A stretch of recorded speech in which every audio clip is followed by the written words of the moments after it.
할렐루야. 아멘. 아멘. 여러분 오늘도 이 귀한 자리에 잘 오셨습니다. 하나님께서 이 시간 저와 여러분들을 기다리시고 더 큰 은혜를 주시려고 복된 자리로 인도해 주신 줄 믿습니다. 그 주님을 만나는 저와 여러분 되시길 바랍니다. 오늘 우리가 주님을 기다리기도 하지만 주님께서는 더 간절히 저와 여러분들을 기다리셨어요. 그 주님을 뜨겁게 만나시길 축복합니다. 하나님께서 여러분들을 사랑하십니다. 여러분들을 기뻐하십니다. 우리 말씀의 제목을 함께 따라서 하실게요. 깨어서 주님을 기다립시다. 다시 한번요. 깨어서 주님을 기다립시다. 여러분 어느덧 겨울이 우리 곁에 가까이 다가왔습니다. 아주 고왔던 단풍도 이제 다 하나둘 떨어지고 가지만 남은 앙상한 가지만 남은 나무들이 많이 있죠. 아침 저녁으로 찬바람에 제 옷깃을 여미게 합니다. 이 겨울이 시작되는 이 즈음에는 참 어떻게 보면 허락 없이 빠르게 지나간 세월이 좀 야속합니다. 벌써 한 해가 다 갔어요. 시간이 참 빠르죠. 달력도 이제 한 장만 남겨놓고 있습니다. 새해 달력이 여러분들을 기다리고 있습니다. 그래요. 이 겨울을 가만히 생각해 보면 또 한편 겨울은 기다림의 계절인 것 같아요. 아이들은 또 사춘기 소녀들도 또 연인들도 첫눈이 언제 올까 첫눈을 아마 기다리고 있을 겁니다. 또 고단한 한 해를 힘겹게 보낸 사람들은 내년은 좀 달라질까 희망찬 새해를 기다리기도 하겠죠. 또 몸을 잔뜩 웅크리고 추위에 떨고 있는 사람들도 있습니다. 가끔 이제 노숙자들도 우리 교회에 많이 오시거든요. 그분들은 어서 따뜻한 좀 봄이 왔으면 그렇게 간절히 봄을 기다리고 있겠지요. 여러분 어떻습니까? 우리에게는요 아주 중요하고 귀한 기다림이 있습니다. 바로 아기 예수님의 탄생, 성탄을 기다리는 것이에요. 이 기다림의 절기를 대림절이라고 그럽니다. 대림절이라고도 하고 강림절이라고도 하고 대강절이라고도 합니다. 성탄 전 4주부터 그렇게 대림절로 우리가 지키면서 하늘로부터 이 땅에 만왕의 왕으로 오시는 예수 그리스도 아기 예수님을 기다리는 절기를 보냅니다. 오늘이 그 대림절 제 첫 번째 주인 거예요. 여러분 예수님이 바로 메시아, 약속하신 그리스도 메시아이십니다. 그 메시아의 오심을 기다리는 이 기다림이 어떻게 시작됐는지 아십니까? 이 기다림은요 호련히 우리에게 던져진 한 말씀으로부터 시작되었습니다. 이사야서 11장 1절 말씀에 보니까 이새의 줄기에서 한 싹이 나며 그 뿌리에서 한 가지가 나서 결실할 것이요 이렇게 말씀합니다. 10절 말씀에도 그날에 이새의 뿌리에서 한 싹이 나서 만민의 기치로 설 것이요 열방이 그에게로 돌아오리니 그가 거한 곳이 영화로우리라 이렇게 말씀합니다. 이 메시지는요 이스라엘 자손들에게 희망의 메시지가 되었습니다. 이 말씀은 하나님과 이스라엘 백성 사이에 새로운 구원의 약속이 되었어요. 마음속에 희망의 새순 싹이 돋아나기 시작하는 것입니다. 사실 그동안 하나님과 이스라엘은요 늘 다툼과 반목의 역사를 계속 이어오고 있었습니다. 하나님께서 계속 사랑의 손길을 그들에게 내밀었지만 이스라엘은 계속해서 외면하고 거부했어요. 애굽에서 바로의 노예로 살며 극심한 강제 노역에 시달리고 또 유대인들은 다 죽이라는 명령까지 내려지지 않았습니까? 그렇게 죽음의 위협에 시달리던 한 민족을 하나님께서 구원해 내셨습니다. 그렇게 애굽을 탈출해 광야에 나오면서부터 이스라엘이라는 한 나라가 시작되었던 것이에요. 하나님은 그들의 하나님이 되셨습니다. 매일 하늘 만나로 그들을 먹이십니다. 반석을 깨트려서 물을 주시고 그들을 목마름에서 건지십니다. 불기둥과 구름기둥으로 그들을 인도해 나아가십니다. 그렇게 광야를 인도해 주셨어요. 광야 40년을 지나는 동안 옷이 헤어지지 않고 발이 부르트지 않도록 하나님께서는 그들을 끌어안고 감싸며 그렇게 언약 공동체, 언약 백성으로 세워가셨습니다. 그들을 지키시고 인도해 가셨어요. 그런데 이스라엘은 기회만 나면 하나님으로부터 벗어나려고 애를 쓰는 겁니다. 마치 부모님의 말씀을 듣지 않고 부모님의 품을 떠나려는 사춘기 청소년들과 같이 어떻게 해서든지 하나님 곁에서 떠나려고 그러는 거예요. 자기 손으로 만든 우상을 더 좋아합니다. 그 앞에 절합니다. 하나님께서 그동안 그들을 사랑해 주시고 그들을 세우시기 위해서 또 그들을 붙잡아 주시고 그들을 이스라엘의 언약 공동체로 만들어 오신 그 모든 손길을 이스라엘은 전혀 감사하지 않는 것이요, 환영하지 않는 것입니다. 기뻐하지 않는 것이요. 하나님께서는 오래 참으시며 그들이 돌아오기를 기다리고 계십니다. 그런데 오히려 그럴수록 그들은 하나님에게서 더 멀리 떠나갈 뿐이에요. 결국 민족이 남북으로 갈라집니다. 그래도 그들은 회개할 줄을 모릅니다. 제사장들은 하나님을 참되게 예배하지 않습니다. 가식적이고 위선적으로 그렇게 하나님 앞에 나옵니다. 율법을 어기며 우습게 여깁니다. 선지자들은 바알의 이름으로 예언을 합니다. 거짓 예언으로 사람들을 혼란스럽게 합니다. 흩어지게 만듭니다. 왕과 관리들은 하나님께 반역하며 자기 욕심을 채우고 백성들을 속이고 빼앗는 데 급급합니다. 나라가 이렇게 엉망이 되어가고 있는 것이에요. 이스라엘에 참 목자가 없습니다. 목자를 잃고 다 흩어져 버립니다. 양떼들은 방황합니다.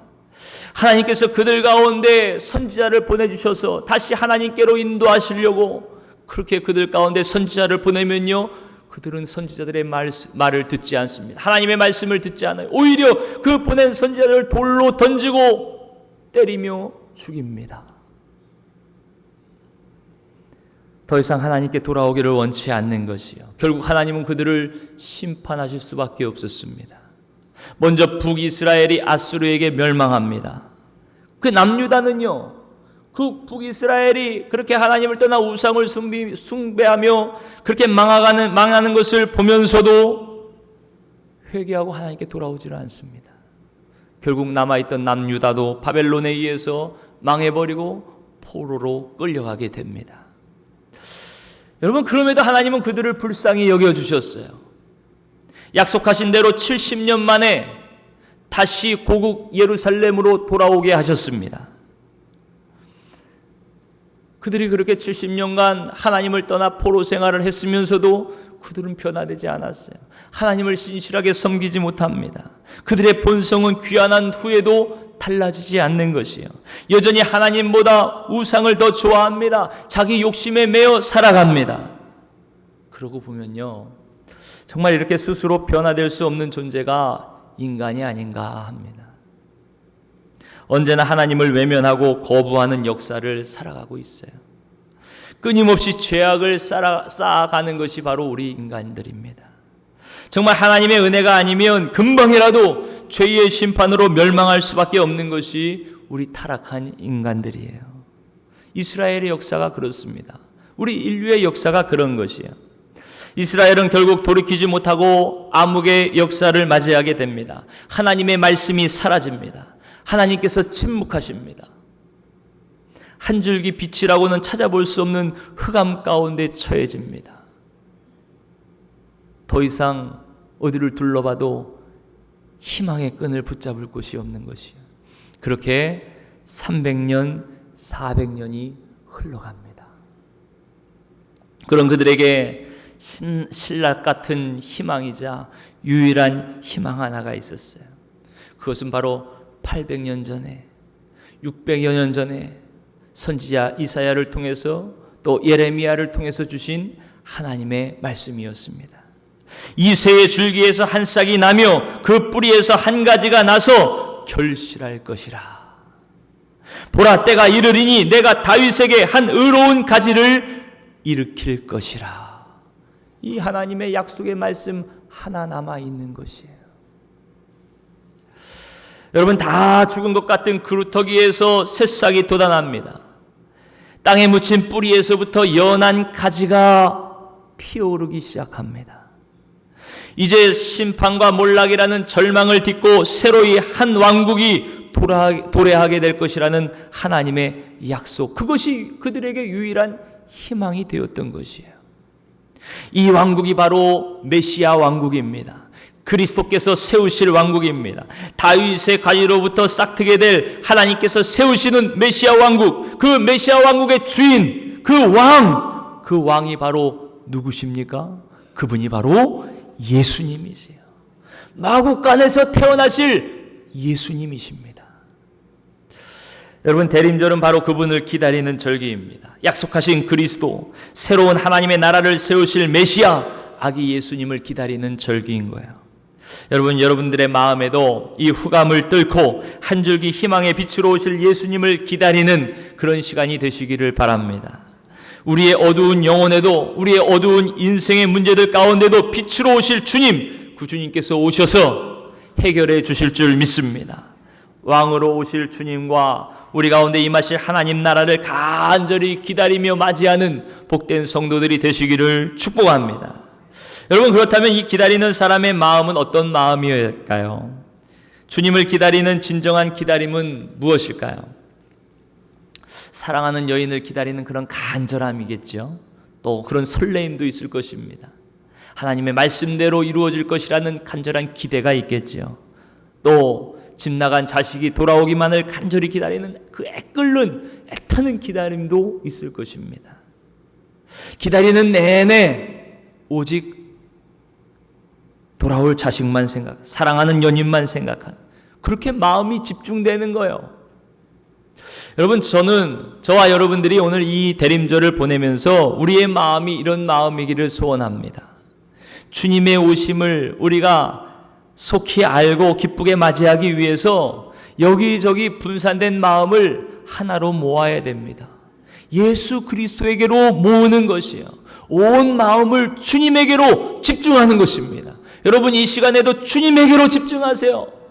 내가 집에 요즘에는 가스불 켜놓고 오고 그러시진 않죠. 문은 잘 닫았나? 비가 온대 하는데 창문은 닫았나? 점심에 누가 온다는데 점심은 뭐해 먹일까?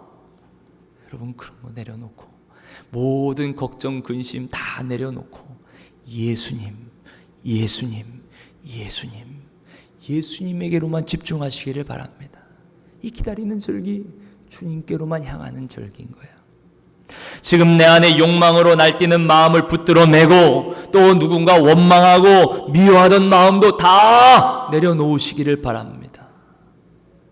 주님을 기다리는 내 마음이 언제나 이렇게 고요하고 깨끗하도록 하나하나 비워내는 절기가 바로 대림절인 거예요. 그래야 주님이 오실 때 우리가 알 수가 있어요. 주님이 오실 때 기쁨으로 환영하고 맞이할 수가 있는 것입니다.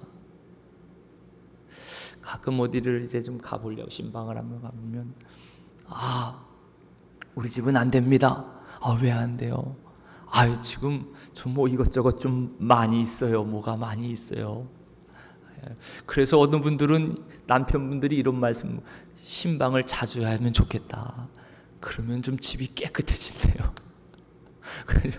그래, 좀 비고 있어. 비워지고 깨끗하고 준비가 돼야 손님도 맞이할 수가 있는 것처럼, 여러분, 최고의 손님, 최고의 왕이 누구십니까? 예수님. 주님을 맞이하기 위해서는요, 내 마음에 더러운 것을 씻어내야 되는 것이, 비워내야 되는 것이, 깨끗이 주님을 맞이할 수 있어야 돼요. 그 기다림의 준비의 절기가 바로 이 대림절인 것이. 여러분, 그래서 이 스톨도 보라색입니다. 보라색. 이 보라색은 1년 교회력 중에 2번밖에 없어요. 2절기밖에 없습니다. 한 번이 바로 사순절입니다. 사순절은 주님의 십자가 고난을 우리가 기억하고 또 그 고난을 감사하며 동참하는 절기지요. 참회하며 겸손히 경건하게 주님을 기다리며 십자가의 주님을 사모하는 절기입니다. 그리고 또 한 절기가 바로 이 대림절이에요. 강림절입니다. 그래서 이 대림절은요, 스스로 참회하며 주님을 맞이하기 위해서 겸손히 몸과 마음을 정결히 하는 것이요, 그렇게 겸손하게 주님을 기다리는 것입니다. 그런 사람이 주님을 만나는 것이에요. 저와 여러분들이 겸손한 마음으로 주님께 마음을 집중하며 주님을 기다리는 이 절기를 통해서 참 빛이요 참 생명으로 오시는 주님을 기쁘게 만나는 그런 은혜와 복이 있으시기를 축복합니다. 근데 오늘 본문에 보니까요, 이렇게 간절히 기다리는 사람에게 가장 궁금해하는 물음에 대한 답을 주십니다. 그 답이 뭐냐? 그 물음이 뭐냐? 바로 그날과 그때가 언제입니까? 묻는 거예요. 주님이 오실 때가 언제입니까? 주님 다시 오실 때가 언제입니까? 이들에게는 그리스도 약속하신 메시아가 처음 이 땅에 오실 때가 언제입니까? 그걸 묻고 있죠. 또 우리에게는 주님 다시 재림하실 주님 그때가 언제입니까? 묻고 있는 것입니다. 또 개인적으로는요, 주여 주님께서 우리를 부르시는 날, 이 땅에 생을 다하고 주님을 만나는 그날이 언제입니까? 그런 물음이 될 수도 있습니다. 기다리는 자에게 가장 궁금한 것은 대체 그날이 언제냐는 것이에요. 그때가 언제냐는 것입니다. 그 회복의 때가 언제입니까? 그 구원의 때가 언제입니까? 대체 언제냐고 묻고 있는 것이에요. 참 조바심 나는 질문이지요. 이렇게 조바심에 질문하는 제자들에게 예수님께서 이렇게 말씀하십니다. 우리 다 같이 36절 말씀을 함께 읽겠습니다. 36절 시작. 그러나 그날과 그때는 아무도 모르나니 하늘의 천사들도 아들도 모르고 오직 아버지만 아시느니라.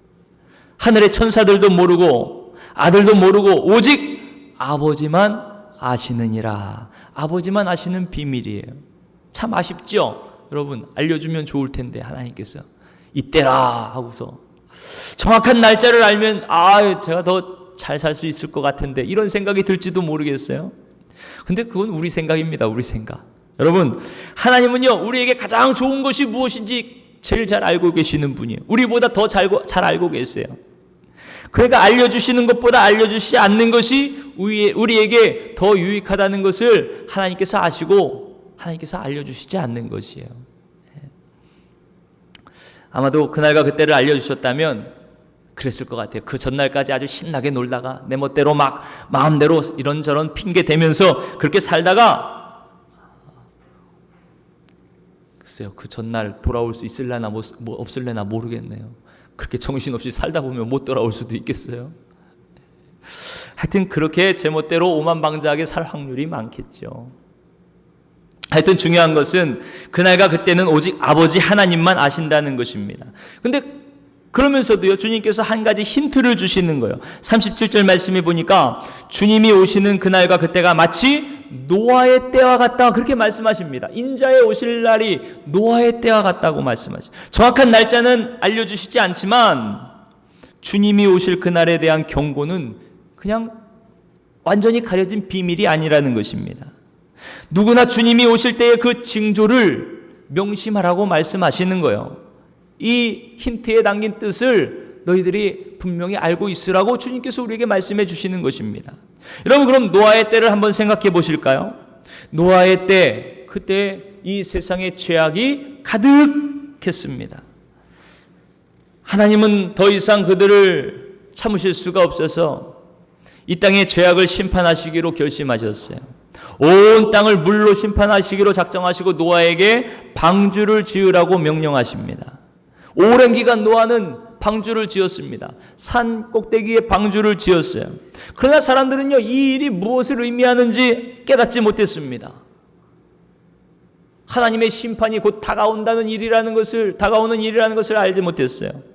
오히려 더욱더 하나님 없이 제멋대로 죄 가운데 살아가면서 오히려 그런 노아를 조롱하고 비난하는 겁니다.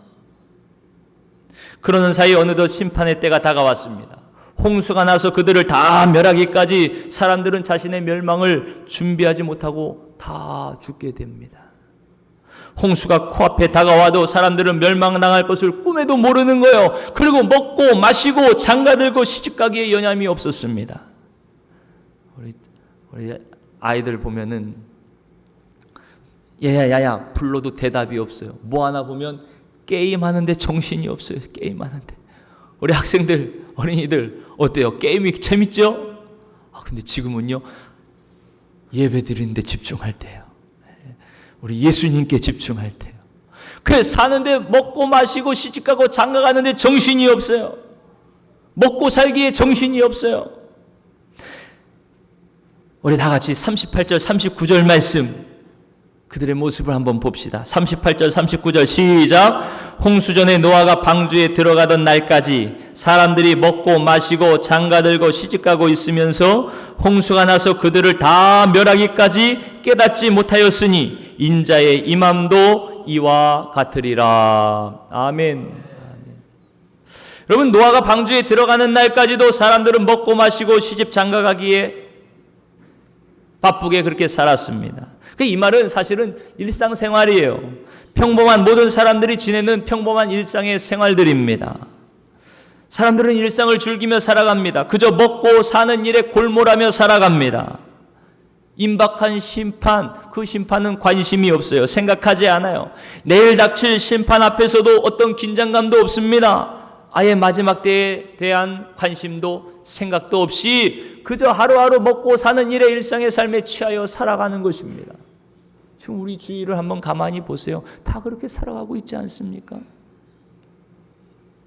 근데 여러분, 중요한 것은요, 홍수가 닥쳐왔다는 사실입니다. 홍수가 닥쳐왔어요. 그들이 믿고 믿지 않고에 상관없이, 그들이 마지막 심판을 준비하고 준비하지 않고에 상관없이 반드시 심판은 임한다는 것입니다. 반드시 주님은 이 땅에 구세주로 오십니다. 또 심판주로 오십니다. 그때 변치 않을 거라 생각했던 우리의 일상이 흔들리기 시작합니다. 다 깨지기 시작합니다. 이 날을 준비한 노아에게는 그날이 구원의 날이요, 심판을 준비하지 않고 그렇게 일상의 삶에 취하여 살아가던 모든 사람들에게는 그날이 죽음의 날이 되었습니다. 여러분, 주님이 뭐라 그러십니까? 노아의 때와 같이 인자의 임함도 이와 같으리라, 그렇게 말씀하시는 거예요. 여러분, 그러고 보면 역사는 반복된다는 말이 맞는 것 같아요. 많은 사람들이 역사의 진보를 믿어왔습니다. 과학이 발달하고 문명이 발달하면 인간도 점점 더 좀 성숙해지고 모든 이의 삶이 좀 윤택해질 거라고 여겼어요. 그런데 예상과 달리요, 고도로 문명이 발달합니다. 과학이 발달합니다. 그 과학기술을 가지고 핵무기를 만드는 거예요. 2차 대전이 터지고 수많은 사람들이 죽습니다. 서로가 서로를 죽이는 일에 과학기술을 사용하는 것입니다. 어느 사회든 정치, 경제, 사회, 문화, 교육이 발달해도 여전히 인간성은 상실되고 반목과 미움과 싸움은 지금도 계속되고 있습니다. 우리나라를 봐도 그렇죠. 우리나라 보세요. 한 20년, 30년 전과 정치가 좀 진보한 것 같습니까? 나아진 것 같습니까? 여전히 당리당략에 따라 그렇게 서로를 싸우면서 반목하며 지내는 것 같아요. GDP가 오르고 아무리 잘 산다 그래도 빈부격차는 점점 더 심해지지요. 문화는 더 외설적이 됩니다. 비인간화되어 갑니다. 그것이 우리가 살아가는 이 세상의 모습인 거예요. 인간이 입는 옷은요, 더 화려해집니다. 그럴듯해집니다. 유행에 따라 변화됩니다. 그런데 그 옷을 입고 있는 인간은요, 조금도 변화가 없는 것이에요. 타락한 인간은 계속해서 하나님 없는 삶을 살기를 원합니다. 자기 소견에 옳은 삶, 자기 멋대로 살아가기를 원할 뿐입니다.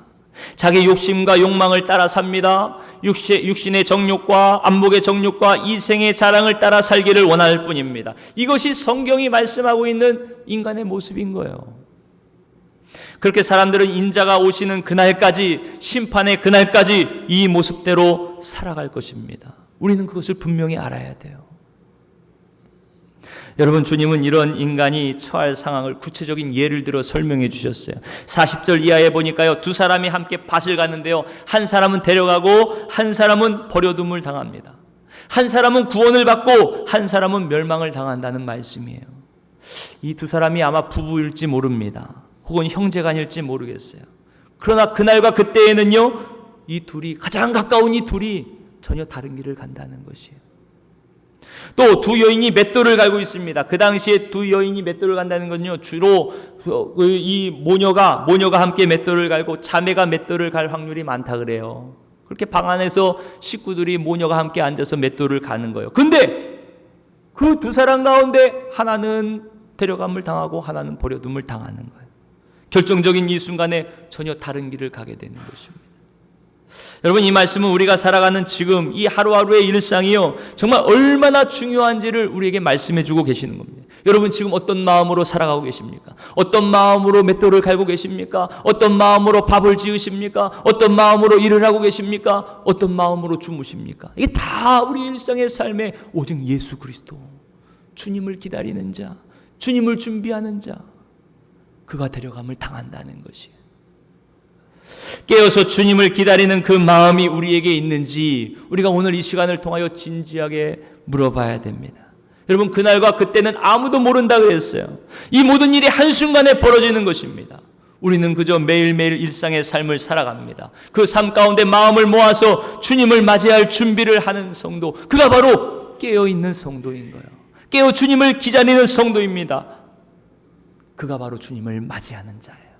성경은 우리에게 바로 이 마음을 요구하고 계시는 것입니다. 우리 다 같이 42절부터 44절 말씀을 함께 읽겠습니다. 시작. 그러므로 깨어있으라. 어느 날에 너희 주가 임할는지 너희가 알지 못함이니라. 너희도 아는 바니 만일 집주인이 도둑이 어느 시각에 올 줄을 알았더라면 깨어있어 그 집을 뚫지 못하게 하였으리라. 이러므로 너희도 준비하고 있으라. 생각하지 않을 때에 인자가 오리라. 아멘. 아멘. 도둑이 몰래 오는 것처럼 자면은 도둑을 맞지만 깨어있으면 막을 수가 있는 거예요. 주님의 오심도 언제 어떻게 오실지 모르는 거예요. 준비된 자만 맞이할 수 있는 것이에요. 깨어있으라. 우리의 영혼이 깨어있으시기를 축복합니다. 준비하고 있는 성도가 되시기를 축복합니다. 중요한 것은요, 주님이 오시는 날짜와 시간이 아니에요. 여러분 잘 보세요. 만약에 세상 사람들 중에 어떤 사람이 여러분 앞에 와서 맨날 며칠 몇 시에 예수님이 오십니다, 지구에 종말이 옵니다, 그러면요, 그 사람들은 이단이에요. 이단. 절대 거기에 솔깃하지 마세요. 그날과 그때는 아무도 모른다 그랬습니다. 이단이에요. 이단. 아버지 하나님만 아세요. 그날과 그때에 대한 관심을 내려놓으세요. 더 중요한 건 뭐냐? 주님을 기다리는 우리의 마음입니다. 주님을 기다리는 마음. 언제 오시든지 흔들리지 않는 주님을 향한 우리의 마음이에요. 여러분, 노아 홍수 때도 정보가 없어서 망한 것이 아닙니다. 일상의 삶에서 깨어있지 못했기 때문에 망한 것이요. 마음속에 오늘은 괜찮겠지, 한 번만은 괜찮겠지, 이렇게 오늘은 살아도 되겠지, 그렇게 살아가다 보면, 그렇게 죄악의 길로 나아가다 보면 우리도 넘어질 수가 있는 것이에요. 어느 순간에 주님을 맞이하지 못하는 그 처지에 이를 수가 있게 되는 것입니다. 오로지 매 순간 하나님이 기뻐하시는 길로, 말씀을 따라 살아가는 믿음의 길로 나아가시기를 축복합니다. 바로 이것이 깨어있는 것이요, 주님을 맞을 준비를 하는 자의 모습이 바로 이것입니다. 사도 바울도 우리가 살아가는 이때를 마지막 때라고 보면서 이렇게 말씀하세요. 어떻게 살아가야 될지를 로마서 13장 11절 14절 말씀에 이렇게 말씀하십니다. 또한 너희가 이 시기를 알거니와 자다가 깰 때가 벌써 되었으니 이는 이제 우리의 구원이 처음 믿을 때보다 가까웠음이라. 밤이 깊고 낮이 가까웠으니 그러므로 우리가 어둠의 일을 벗어 빛의 갑옷을 입자. 낮에와 같이 단정히 행하고 방탕하거나 술 취하지 말며 음란하거나 호색하지 말며 다투거나 시기하지 말고 오직 주 예수 그리스도로 옷 입고 정욕을 위하여 육신의 일을 도모하지 말라. 아멘. 아멘. 얼마나 분명하게 말씀합니까? 지금이 어느 때입니까? 우리가 잠에서 깨어나야 될 때입니다. 우리의 영혼이 깨어나야 될 때예요. 영적인 잠에서 깨어날 때예요. 우리가 처음 믿었을 때보다 우리의 구원이 더 가까이 다가왔습니다. 그러니 이제 어둠의 행실을 벗어버리고 빛의 갑옷을 입고 빛 가운데 단정하게 살아가야 됩니다. 사람들이 혼이 드러나는 빛 가운데 대낮에 대잔에 죄를 짓는 사람은 없겠죠. 몰래 숨어서 짓지 않겠습니까? 우린 빛 가운데 살아가는 자들임을 기억해야 돼요. 에베소서 5장 8절 말씀처럼 너희가 전에는 어둠이더니 이제는 주 안에서 빛이라. 빛의 자녀들처럼 행하라. 그렇게 말씀하십니다. 빛의 열매는 모든 착함과 의로움과 진실함에 있느니라. 이렇게 말씀하시는 거예요. 지금 성령 안에서 착하게, 의롭게, 진실하게 살아가야 될 때입니다. 방탕하거나 술에 취하여 허송세월하지 말고, 시기하고 미워하고 다투지 말고 예수 그리스도로 옷을 입고 주님의 사랑을 전하며 살아갈 때인 것이에요. 육신의 정욕을 위해 살지 말고 하나님의 영광을 위하여, 주님 나라를 위하여, 주님 만날 날을 준비하며 살아갈 때, 그때가 바로 지금입니다. 지금 이때가 바로 깨어있을 때인 것이에요. 여러분, 이 대림절기를 맞아서 우리가 예수님을 더욱더 사모하며 고대하며 기다리며 예수님의 빛 안에 살아가는 저와 여러분들이 되시기를 축복합니다. 깨어서 주님을 기다리다 온전히 예수 그리스도 안에 머물 때 우리는 세상의 부귀영화와 즐거움에도 매몰되지 않을 것입니다. 또 이 세상의 걱정거리에도 좌절하지 않을 것입니다. 미움과 싸움과 전쟁에도 황분하지 않을 것입니다. 묵묵히 주님께서 주신 평강의 길을 걸어가고 사랑의 길을 걸어가게 될 줄 믿습니다. 이 대림절기 걸음걸음마다 예수님 안에서 이 기쁨과 평화를 맛보며 마침내 기다리던 주님을 만나 영광 가운데 영원한 복을 누리는 업성교회 성도님들 다 되시기를 주님의 이름으로 축원합니다.